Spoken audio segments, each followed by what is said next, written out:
എന്താ ഇവിടെ ഒരു രഹസ്യം പറിച്ചിൽ? ദേവു അടുത്തേക്ക് വന്നപ്പോൾ നന്ദൻ പതറി കണ്ണൻ ചിരിക്കാൻ ശ്രമിച്ചു. ഏയ്, നന്ദേട്ടൻ കവിതേച്ചിയുടെ കാര്യം പറഞ്ഞതാ. കണ്ണൻ അതും പറഞ്ഞ് അവിടെ നിന്ന് പോയി. ദേവു ആണോ എന്ന മട്ടിൽ നന്ദനെ നോക്കി. അപ്പോഴും തെളിച്ചമില്ലാത്ത അവൻ്റെ മുഖം. എന്തു പറ്റി നന്ദേട്ട? ദേവു അവൻ്റെ അരികിലേക്ക് നിന്നു. ഏയ്, ഒന്നുമില്ല. ഓരോന്നൊക്കെ ഓർത്തപ്പോൾ പറയുമ്പോൾ ശബ്ദം ഇടറിപ്പോയി. എന്തോ ഓരോന്നൊക്കെ? ചോദിക്കുന്നതിനൊപ്പം പുരിക ഉയർന്നു. നന്ദൻ മറുപടി പറയാതെ ഒന്ന് നെടുവീർപ്പിട്ടു. ഞാൻ നിനക്ക് ഒന്നും ചേരില്ലടി. മറ്റെങ്കിലും നോക്കി പറയുന്നതിനെ നോക്കി ദേവു സംശയത്തോടെ നോക്കി നിന്നു. മനസ്സിലായില്ല. നിനക്ക് എന്നെക്കാളും നല്ല പയ്യനെ കിട്ടും. ജോലിയൊക്കെയുള്ള, ബന്ധുക്കൾ നിറയുള്ള, എന്നെ നന്നായി നോക്കുന്ന, നിനക്ക് നിറയെ ഗോൾഡ് ഒക്കെ വാങ്ങിത്തരുന്ന നല്ലൊരു ചെക്കനെ കിട്ടുമായിരുന്നു. പക്ഷെ ഞാൻ കാരണം. നന്ദനൊന്ന് നിർത്തി തിരിഞ്ഞപ്പോൾ ദേവു കണ്ണു നിറച്ച് അവനെ നോക്കി നിൽക്കുന്നുണ്ട്. ദേവൂട്ടി, നന്ദൻ പകച്ചു. വേണ്ട, നന്ദേട്ടൻ ഇപ്പോൾ എന്നെ വേണ്ട. അതുകൊണ്ടാണ് ഇങ്ങനെയൊക്കെ പറയുന്നേ. നന്ദേട്ടനെ എനിക്ക് എത്ര ഇഷ്ടമാണെന്നറിയോ? മരിക്കാൻ വരെ പോയില്ലേ ഞാൻ. അതെനിക്ക് അത്രയ്ക്ക് ജീവനായതുകൊണ്ടല്ലേ. അതൊക്കെ മറന്നിട്ടാണോ നന്ദേട്ടൻ ഇങ്ങനെ പറയുന്നേ? ദേവൂട്ടി, ഞാൻ വെറുതെ. തോളിൽ പിടിച്ച് ആശ്വസിപ്പിക്കാൻ നോക്കിയപ്പോൾ അവൾ കൈതട്ടി മാറ്റി. വേണ്ട, നന്ദേട്ടൻ ഇപ്പോൾ കുറേ സുന്ദരിമാരെ നോക്കുന്നില്ലേ? അപ്പോൾ എന്നെ മടുത്തു കാണും. ഡി, കയ്യിൽ അമർത്തിപ്പിടിച്ച് അവൻ മതിലിനോട് ചേർത്ത് നിർത്തി. അവൻ്റെ ദേഷ്യം കണ്ട് ഒന്ന് പതറിയെങ്കിലും സങ്കടഭാവം വിടാൻ പോയില്ല. ഇത് അവസാനമായിരിക്കണം. ഇനി നിന്റെ വായിൽ നിന്ന് ഇങ്ങനെയുള്ള വാക്കുകൾ വന്നാൽ, നന്ദനൊരു കിതപ്പോടെ പറയുമ്പോൾ ദേഷ്യം അതിൻ്റെ മൂർധന്യത്തിലെത്തിയിരുന്നു. കയ്യിൽ പിടിമുറുക്കുമ്പോൾ ദേവുവിന് വേദനിച്ചു തുടങ്ങി. എങ്കിലും വാശിയോടെ നിന്നു. നന്ദൻ അവളെ ഒന്ന് അടിമുടി നോക്കിയിട്ട് പുറത്തേക്ക് നടന്നു. ദേവു കണ്ണു തുടച്ച് വാശിയോടെ അകത്തേക്ക് നടന്നു. മുഖമൊന്ന് കഴുകി അകത്ത് കയറുമ്പോൾ കണ്ണനിരുന്ന് കഴിക്കുന്നുണ്ട്. ദേവു അവനെ തന്നെ വിറ്റു നോക്കിക്കൊണ്ട് എതിരെയിരുന്നു. കണ്ണൻ്റെ ഉണ്ടക്കണ്ണുകളിൽ കള്ളം ചെയ്ത് പിടിക്കപ്പെടാൻ പോകുന്ന കുഞ്ഞിൻ്റെ പാവം. കൈ കഴുകി തിരിയുമ്പോൾ പുറകിൽ ദേവു ഉണ്ട്. കണ്ണൻ നിന്ന് പരിങ്ങി. എന്തേ ചേച്ചി, എന്താണെന്ന് നിനക്കറിയില്ലേ? ദേവു ഇരികയും കെട്ടി നിന്നു. ആ ചോദ്യം കേട്ടപ്പോൾ തന്നെ കണ്ണനെല്ലാം തുറന്നു പറഞ്ഞു. ദേവു ദേഷ്യത്തോടെയും സങ്കടത്തോടെയും തൻ്റെ നിറഞ്ഞ കണ്ണുകൾ അമർത്തി തുടച്ചു.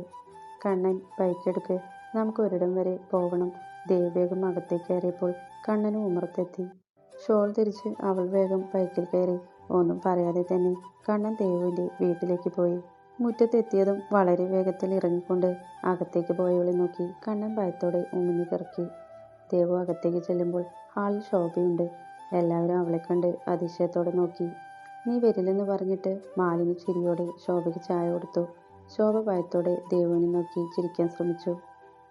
അമ്മായി എന്താ എൻ്റെ ഭർത്താവിനെ പറഞ്ഞ്? ദേവു ഗൗരവത്തോടെ ഇരുകയും നെഞ്ചിൽ പിണച്ചു കെട്ടി. ഞാനെന്തു പറയാൻ?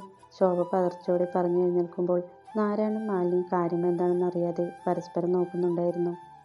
ഒന്നും പറഞ്ഞില്ലേ? ഇന്ന് രാവിലെ ടൗണിൽ വെച്ച് കണ്ടപ്പോൾ. ഓ അതോ?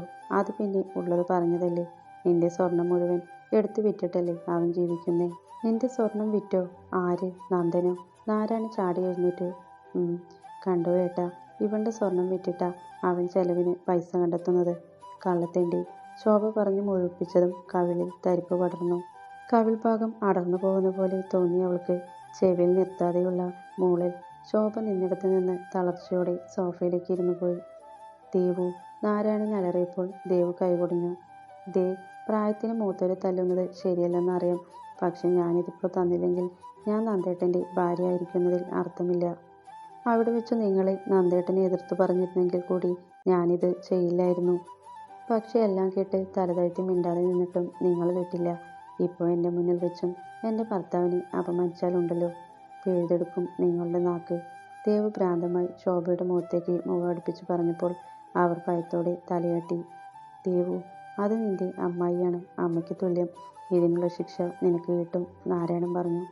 അച്ഛൻ മിണ്ടരുത്. അച്ഛനും മുത്തച്ഛനും ഇതുപോലെ ഒന്ന് ഇവർക്ക് കൊടുത്തിരുന്നെങ്കിൽ അമ്മാവനെങ്കിലും ജീവനോടെ ഉണ്ടായേനെ.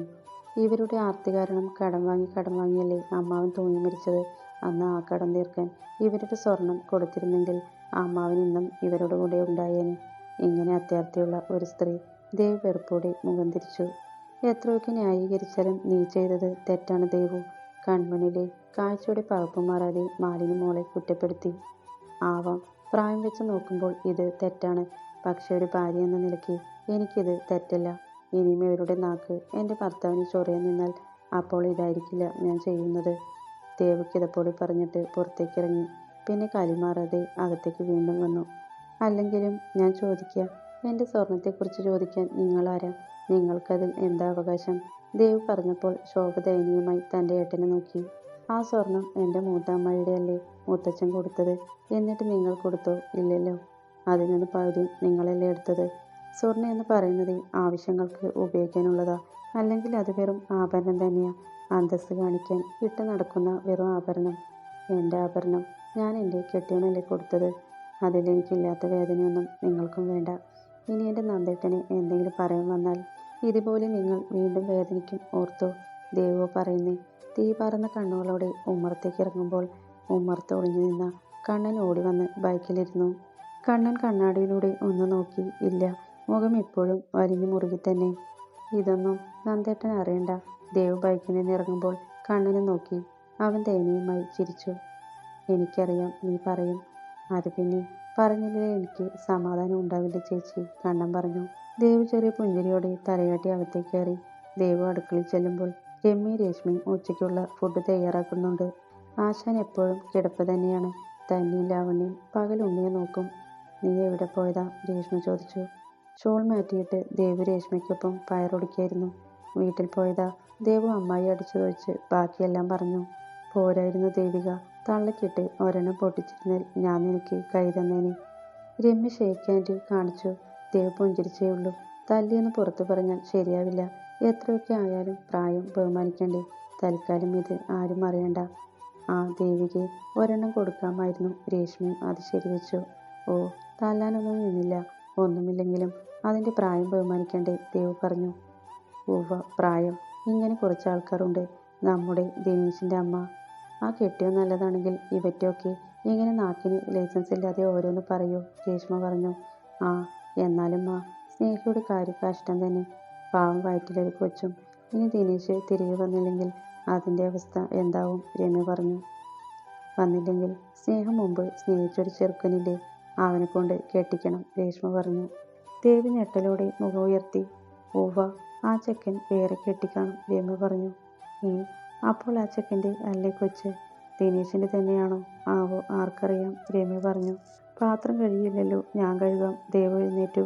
ഇനി ഇവിടെ ഇരുന്ന് എന്തെങ്കിലും പറഞ്ഞു പോവും. സോനിയും സുധിയും കണ്ണനും നന്ദനുമൊക്കെ ജോലിക്ക് പോയി. ആശാൻ കഴിക്കാൻ മാത്രം വരും. അത് കഴിഞ്ഞാൽ മുറിയിലേക്ക് പോവും. മക്കൾ കുറെ വിളിച്ചാൽ കഴിക്കാൻ വരും. ഉച്ചയ്ക്ക് കഴിക്കാൻ വരാമെന്ന് പറഞ്ഞിട്ട് എല്ലാവരും വന്നു. നന്ദൻ വെച്ച്. കണ്ണ, നന്ദേട്ടൻ വന്നില്ലേ? നന്ദേട്ടൻ അവിടെ നിന്ന് കഴിക്കാമെന്ന് പറഞ്ഞു. കണ്ണൻ ചാവി പോക്കറ്റിൽ തിരികെ അകത്തേക്ക് കയറി. ദേവുവിന് എന്തോ കണ്ണുകൾ നിറഞ്ഞു. ആയിക്കോട്ടെ, അവിടെ ആവുമ്പോൾ ഊട്ടാൻ സുന്ദരികൾ ഉണ്ടല്ലോ, ദേവ് പിറുപിറുത്തുകൊണ്ട് അകത്തേക്ക് കയറി. എല്ലാവർക്കും വിളമ്പിക്കൊടുത്ത് അവളൊരു മൂലയിലേക്ക് നിന്നു. നന്ദേട്ടൻ വന്നില്ലേ ദേവിയെ, രേഷ്മ ചോദിച്ചു. ഇല്ല. കണ്ണനും സുധീസുനിയും കഴിച്ചിറങ്ങുമ്പോഴാണ് നന്ദൻ്റെ ബൈക്ക് മുറ്റത്തേക്ക് കയറിയത്. ബൈക്കിൻ്റെ ശബ്ദം കേട്ടതും ദേവ് ഓടി വന്ന് ജനലിലൂടെ നോക്കി. ബൈക്കിൽ നിന്ന് ഇറങ്ങുന്നവൻ്റെ കണ്ണുകൾ പാതിയെ തിരുക്കി നാലുപാട് പാഞ്ഞു. നന്ദേട്ടൻ അവിടെ നിന്ന് കഴിക്കാമെന്ന് പറഞ്ഞിട്ട് അവിടെ നല്ല പൈസ, അപ്പോൾ ഞാൻ ഇങ്ങു പോന്നു പറഞ്ഞിട്ട് ഉമ്മറത്തേക്ക് കയറുമ്പോഴും കണ്ണുകൾ അകത്തേക്ക് നീണ്ടു. ഊണൊക്കെ എടുത്തു കൊടുത്തത് രേഷ്മയും രമ്യയും കൂടിയാണ്. ദേവു എവിടെ? നന്ദൻ കഴിച്ചുകൊണ്ടിരിക്കുമ്പോൾ ആരോടെന്നില്ലാതെ ചോദിച്ചു. പാത്രം കഴുകുകയാ, വിളിക്കണോ, രമ്യ ചോദിച്ചു. വേണ്ട. നന്ദൻ വേഗം കഴിച്ചെഴുന്നേറ്റു. അപ്പോഴേക്ക് അടുക്കളയിലേക്ക് നോക്കി. ഇല്ല, അവിടെ ഒരു നിഴൽ പോലുമില്ല. നന്ദൻ മുറ്റത്തേക്ക് ഇറങ്ങി. സുധീർ സുനിയും മാറി നിന്ന് സിഗരറ്റ് വലിക്കുന്നുണ്ട്. കണ്ണൻ ഫോണും തോണ്ടി മുറ്റത്തിരിക്കുന്നുണ്ട്. നന്ദന് അവൻ്റെ ഒപ്പം ഇരുന്നു. എന്താ നന്ദേട്ട, ചേച്ചിയെ നോക്കുകയാണോ? ഇങ്ങോട്ട് കണ്ടേയില്ല. ക്ഷീണം കാണും. ഒരു തല്ല് കഴിഞ്ഞ് വന്നതല്ലേ, കണ്ണൻ ഉറച്ചിരിച്ചു. തല്ലേ? എവിടെ? നന്ദൻ പുരിക ഉയർത്തി. ഓ അതോ. കണ്ണൻ ഒന്ന് നെടുവീർപ്പിട്ട് എല്ലാം പറഞ്ഞു.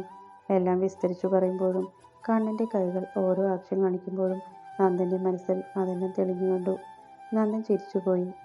ഇനി എൻ്റെ നന്ദേട്ടൻ എന്തെങ്കിലും പറയാൻ വന്നാൽ ഇതുപോലെ നിങ്ങൾ വീണ്ടും വേദനിക്കും, ഓർത്തോ, ദേവോ പറയുന്നേ.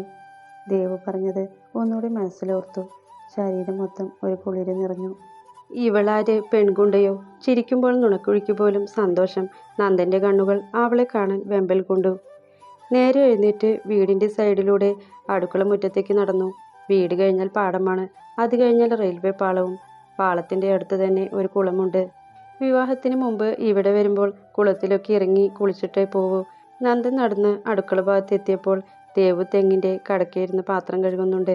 സൈഡിൽ ആരോ വന്നെന്നറിഞ്ഞതും അവൾ തലചിരിച്ചു. നന്ദൻ ചിരിച്ചു. ദേവു ഒന്ന് നോക്കി മുഖം തിരിച്ചു. നന്ദൻ കുഞ്ഞുങ്ങളെപ്പോലെ ചുണ്ടൊന്ന് പിളർത്തി. ദേവൂട്ടി നോക്കാതെ തന്നെ മൂളി അവൾ. നന്ദൻ അടുക്കളയുടെ ഉള്ളിലേക്ക് നോക്കി അവളുടെ അരികിരുന്നു. അങ്ങനെ പറഞ്ഞപ്പോൾ ദേഷ്യം വന്നടി. നിനക്കറിഞ്ഞൂടെ, നിന്നെയല്ലാതെ മറ്റൊരുത്തിയുടെ മുഖത്ത് പോലും ഞാൻ നോക്കിയിട്ടില്ല. നീയില്ലാതെ എനിക്ക് പറ്റില്ലടി. എൻ്റെ ജീവിതത്തിൽ ഒരു അർത്ഥമുണ്ടായത് തന്നെ നീ വന്നപ്പോഴല്ലേ. അപ്പോൾ നീ എങ്ങനെ എനിക്ക് മടുപ്പാവും? ആരെന്നെ നോക്കിയാലും നിന്നെപ്പോലെ എന്നെ സ്നേഹിക്കാൻ ആരെങ്കിലും ഉണ്ടോ? നീ എൻ്റെ ഭാഗ്യമല്ലേടി, എൻ്റെ ജീവൻ. ദേവു അവനെയൊന്ന് കൂർപ്പിച്ചു നോക്കി. നിന്നെ അല്ലാതെ വേറെ ഒരുത്തിയും ഞാൻ നോക്കിയിട്ടില്ല, ഇനി നോക്കിയുമില്ല. കാവിലമ്മയാണ് സത്യം. നന്ദൻ ഇരുമിഴികൾ അടച്ചു പറഞ്ഞപ്പോൾ ദേവു എഴുന്നേറ്റ് അടുക്കള വഴി ഉമ്മറത്തേക്ക് നോക്കി. നീ എന്താ നോക്കുന്നേ? നന്ദനും ഒപ്പം എഴുന്നേറ്റു. ചിലമ്പിൻ്റെ ശബ്ദം കേട്ടില്ലേ? നന്ദേട്ടൻ്റെ സത്യം കേട്ട് കാവിലമ്മ ഈ വഴി ഓടിയോ എന്ന് നോക്കിയതാ. ദേവ് വീണ്ടും ഇരുന്നപ്പോൾ നന്ദൻ അവളെ നോക്കി തിരിഞ്ഞു നടന്നു. ക്ഷമ ചോദിക്കാൻ പോയ എന്നെ വേണം തല്ലാൻ. അവളുടെ ഒരു കോമഡി. നന്ദൻ ചുണ്ടുകൊട്ടി ഉമ്മറത്തേക്ക് വന്നു. പണി ചെയ്യുമ്പോഴും ഒരു സമാധാനമില്ല. കുരുപ്പിനോട് പിണങ്ങിയിരുന്നിട്ടില്ല. നന്ദൻ പണി നിർത്തി പുറത്തേക്കിറങ്ങി ഫോണെടുത്ത് വിളിച്ചു. ബെല്ലടിക്കുമ്പോൾ എന്തു പറഞ്ഞ് സംസാരം തുടങ്ങും എന്ന് ആലോചിച്ച് നിന്നു. അപ്പോഴേക്കും കോൾ കണക്റ്റായി. എന്താ കടുപ്പത്തിലുള്ള ചോദ്യം? ഒന്നുമില്ല. നീ കഴിച്ചോ? ഞാനെന്തിന് കഴിക്കാതിരിക്കണം? ശരി. നന്ദൻ പറഞ്ഞിട്ട് പിന്നെയും ഫോണ് ചെവിയിൽ തന്നെ വെച്ചു. ദേവ് എന്തെങ്കിലും പറയുമെന്ന് കരുതിയെങ്കിലും ഫോൺ കട്ടാക്കി. നന്ദൻ ഒന്ന് നെടുവീർപ്പിട്ട് നേരെ നോക്കി. മുന്നിലെ ബിൽഡിങ്ങിൽ ദിവ്യ. നന്ദൻ നോക്കിയത് അബദ്ധം പോലെ തിരിയാൻ ശ്രമിച്ചു. ദിവ്യ കൈ കാണിച്ചു പുഞ്ചിരിച്ചു. നന്ദനും തിരിച്ച് പുഞ്ചിരിച്ചു. വേഗം അകത്തേക്ക് വന്നു. എവിടെ പോയതാ? കണ്ണനിടുപ്പിൽ കൈവച്ച് നിന്നു. നിന്റെ മറ്റവളെ കാണാൻ. പോയി പണി ചെയ്യടാ. ദേവ് പിണങ്ങിയ ദേഷ്യം അങ്ങനെ തീർത്തു. കണ്ണൻ ഏതു വഴി പോയെന്ന് അറിയില്ല. പണി കഴിഞ്ഞു തിരികെ എത്തുമ്പോൾ ദേവ് മുമ്പത്തെ പോലെ തന്നെ. അവിടെ വെച്ച് അധികം മിണ്ടാനോ അവളുടെ പിണക്കം മാറ്റാനോ സാധിച്ചില്ല. മരണ വീടായിപ്പോയി. ഒരാഴ്ചയ്ക്ക് ശേഷം നന്ദൻ്റെ ഫോണിൽ ഒരു കോൾ വന്നു. SI ആണെന്ന് അറിഞ്ഞപ്പോൾ കാര്യം അറിയാതെ അവൻ പുറത്തേക്ക് ഇറങ്ങി നിന്നാണ് സംസാരിച്ചത്. ചെറിയൊരു സന്തോഷ വാർത്ത അറിയിച്ചതിന് ശേഷം നന്ദൻ്റെ ജീവിതത്തിൽ പുതിയ പ്രതീക്ഷ കൈവന്നു. ദിവസങ്ങൾ കൊഴിഞ്ഞു പോകുന്തോറും കവിത ചേച്ചിയുടെ വിയോഗം എല്ലാവരും ഉൾക്കൊള്ളാൻ തുടങ്ങിയിരുന്നു. 11 കഴിഞ്ഞ് എല്ലാവരും മടങ്ങുമ്പോൾ കുഞ്ഞിൻ്റെ കാര്യത്തിലായിരുന്നു ആശങ്ക. കുട്ടികൾ പഠിത്തം കഴിഞ്ഞ് വരുന്നവരെ കുഞ്ഞിനെ നോക്കിക്കോളാമെന്ന് സുമയും നീതു ഏറ്റു. നീതുവിൻ്റെ അമ്മ സുമ തയ്പ്പ് പഠിപ്പിക്കുന്നതിന് മുമ്പ് കുഞ്ഞുങ്ങളെ നോക്കാൻ പോയിരുന്നു. ആ ഒരു കാര്യത്തിലും ആശ്വാസമായപ്പോൾ എല്ലാവരും സമാധാനത്തോടെ മടങ്ങി. ആശാൻ പിന്നെ കുടി നിർത്തി. ഇപ്പോൾ മക്കൾ മാത്രമാണ് ലോകം. പെൺകുട്ടികളായതുകൊണ്ട് പണ്ടത്തെ പോലെ ജോലി കഴിഞ്ഞ് വൈകുമെന്നില്ല. നേരെ വീട്ടിലേക്ക് പോന്നു.